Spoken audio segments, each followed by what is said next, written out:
Good morning, respected Commission and my fellow participants. സമയപരിമിതി ഉള്ളതുകൊണ്ട് ഞങ്ങളുടെ സബ്മിഷനിലെ പ്രധാനപ്പെട്ട കാര്യങ്ങൾ മാത്രം ഒന്നുകൂടി ആവർത്തിക്കാൻ മാത്രമാണ് ആഗ്രഹിക്കുന്നത്. I am sure the Commission has taken into consideration the financial health as well as the technical health of the DISCOMs in our state while drafting these regulations.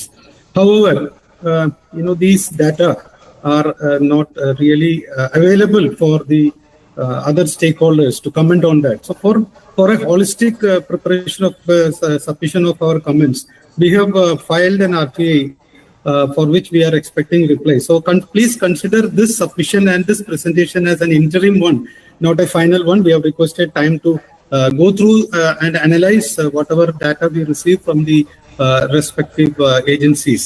Now I'll move on to certain salient observations regarding the regulations. One is we have been hearing. Your petition is listed for hearing on 15th. I'm aware of that, sir. I'm aware. Okay. Thank you very much. I'm aware of that.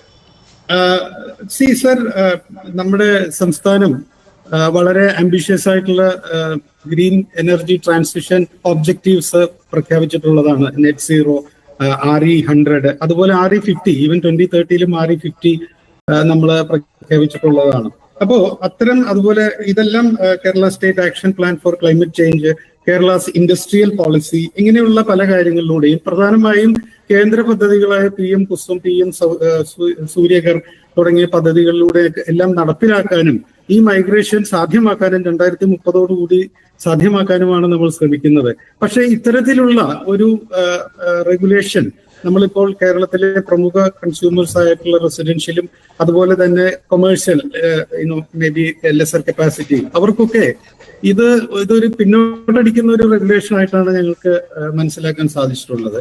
3 കിലോവാട്ടിന് മേലെ net metering ഉപയോഗിക്കുന്നവർക്ക് നിർബന്ധമായിട്ടും battery ഉപയോഗിക്കണം എന്ന ഒരു നിബന്ധന സത്യത്തില് ആ ഒരു കപ്പാസിറ്റി റേഞ്ചിൽ ഇനി അധികം മുന്നോട്ട് പോകാൻ ഇംപ്ലിമെന്റേഷനിലേക്ക് പോകാൻ സാധ്യതയില്ലാത്ത ഒന്നാണ്. അതിന് പ്രധാനമായും നമ്മളുടെ ബാറ്ററി ഹൈബ്രിഡ് ഇൻവെർട്ടർ മാനുഫാക്ചറേഴ്സ് പലരും ഇപ്പോഴും ടെക്നിക്കലി അത് മെച്യൂർഡ് ആയിട്ടുള്ള ഒരു സൊല്യൂഷൻ ആയിട്ട് തോന്നുന്നില്ല. നമ്മൾ ഇതിനു മുമ്പും 2020 റെഗുലേഷനിൽ ഹൈബ്രിഡ് പറഞ്ഞിട്ടുണ്ടെങ്കിലും 5 വർഷം ഇത് നടപ്പിലാക്കാതിരുന്നതിന്റെ ഒരു കാരണം പരിശോധിച്ചാൽ മനസ്സിലാകുന്നത് ഇപ്പോഴും the Indian manufacturers of hybrid inverters are not really capable of meeting the standards and the requirements. That is more important. So we request that first ഇതൊരു ടെക്നിക്കൽ ഡെമോൺസ്ട്രേഷൻ പ്രോജക്ട് ബേസിലായിട്ട് ചില പർട്ടിക്കുലർ കമ്മ്യൂണിറ്റീസിൽ മാത്രം ഇൻസ്റ്റാൾ ചെയ്തിട്ട് നമുക്ക് let us wait for the result before implementing in full. Otherwise we will get stuck in between in our targets for achieving green energy objectives. അതൊന്ന്. അതുപോലെ തന്നെ നമ്മൾ battery സ്റ്റോറേജിന്റെ കാര്യം പറയുമ്പോൾ സ്റ്റോറേജ് ഇവിടെ കമ്പാരിസൺ നടത്തുന്നത് ലാർജ് സ്കെയിൽ സ്റ്റോറേജ് ആയിട്ടാണ്. we have in fact given in writing that we will take initiatives that supply സൈഡിലും സ്റ്റോറേജ് നിർമ്മാണങ്ങൾ ഡിസ്ട്രിബ്യൂഷൻ ലെവലിൽ ഇപ്പോൾ ചെയ്യുന്നതെല്ലാം ട്രാൻസ്മിഷൻ ലെവലിലും ഓർ ജനറേറ്റർ ലെവലിലായിരിക്കാം. ഡിസ്ട്രിബ്യൂഷൻ ലെവലിലും കൂടി സ്റ്റോറേജ് വെക്കാനുള്ള ഒരു നിർദ്ദേശം ഉപഭോക്താക്കൾക്ക് കൊടുക്കുന്നത് പോലെ തന്നെ വിതരണ കമ്പനികൾക്ക് കൊടുക്കണം എന്ന ഒരു അഭ്യർത്ഥന ഉണ്ട്. അതുപോലെ ഈ മാൻഡേറ്ററി ബാറ്ററി സ്റ്റോറേജിന്റെ നിബന്ധന താൽക്കാലികമായിട്ടെങ്കിലും പിൻവലിച്ച് ഈ ഒരു ട്രാൻസിഷൻ സുഗമമാക്കണം എന്നൊരു അഭ്യർത്ഥന കൂടി ഞങ്ങൾക്കുണ്ട്. ഒരു ഇൻഡിപെൻഡന്റ് സ്റ്റോറേജ് പ്രൊവൈഡർ ആയിട്ട് ഒരു കമ്പനി വർക്ക് ചെയ്യാൻ അവസരം കൊടുത്തുകൊണ്ടുള്ള കേന്ദ്ര ഓർഡറുകൾ ഈ അടുത്ത കാലത്ത് ഇറങ്ങിയിട്ടുള്ളതാണ്, ഡ്രാഫ്റ്റ് ആയിട്ടാണെങ്കിലും. അപ്പോൾ ആ ഒരു ചുവട് പിടിച്ചുകൊണ്ട് ഓപ്പറേറ്റേഴ്സ് എന്നുള്ള നിലയ്ക്കുള്ള ഒരു ഇൻസ്റ്റിറ്റ്യൂഷണൽ മെത്തേഡ് നമുക്കിവിടെ നടപ്പിലാക്കാവുന്നതാണ്. അതുപോലെ നമ്മളുടെ ബിഹൈൻഡ് ദ മീറ്റർ സിസ്റ്റത്തിലും പറയുന്ന ഒരു കാര്യം കണക്റ്റഡ് ലോഡിനും കോൺട്രാക്ട് ഡിമാൻഡിനും അനുസരിച്ചുകൊണ്ടുള്ള കപ്പാസിറ്റി ആയിരിക്കണം കൊടുക്കേണ്ടത് എന്ന്. അവിടെ ബാറ്ററി വെക്കാൻ ഉദ്ദേശിക്കുന്നവർക്ക് സ്വാഭാവികമായിട്ടും ബാറ്ററി ചാർജിങ്ങിന് അധിക കറണ്ട് ആവശ്യമുണ്ട്. അതുപോലെ തന്നെ അവര് പ്രത്യേകിച്ച് അത് ഗ്രിഡിലേക്ക് ഇഞ്ചക്ട് ചെയ്യാത്ത സ്ഥിതിക്ക് ഗ്രിഡിൽ അത് ബ്ലോക്ക് ചെയ്യുകയാണല്ലോ. ആ ഒരു നിലയ്ക്ക് അവര് there shall not be ഒരു limit capacity limitation based on contract demand.